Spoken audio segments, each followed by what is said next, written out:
Hey everybody, welcome back to Real Time. So, I'm officially done, part 3 in the books with my Ryobi Auger. Definitely helped me out, saved my back quite a bit. I still had to use the old-fashioned post hole digger just to widen out the holes, just so I was able to center the posts on.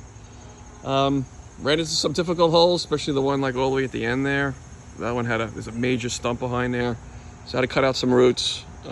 Pretty hard soil too, so I ran into a lot of rocks, which, stopped the auger. But, where there's a will, there's a way. You can see the dirt line where the fence was. And obviously this is where the fence is now. Definitely opened up the backyard quite a bit.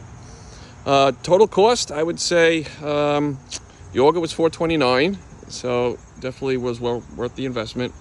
I'm missing a corner post, so I have to order that. It's probably around 50 bucks.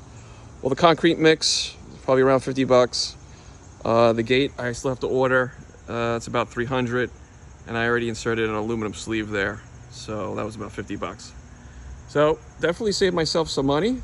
How much labor did I actually save? I don't know. Maybe $1,500 in labor, but it took me hours and hours. But if you have the time, the skill, and the effort, yeah, you're always better off doing it yourself because you know it's going to be done the right way. All right, I hope you enjoyed this video.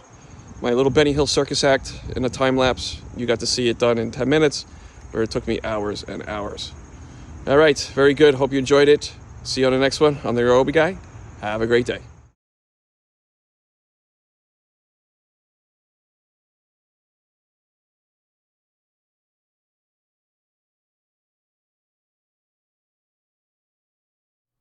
Hey everyone, thanks for sticking around. I hope you enjoyed the video. And if you did, hit that like button.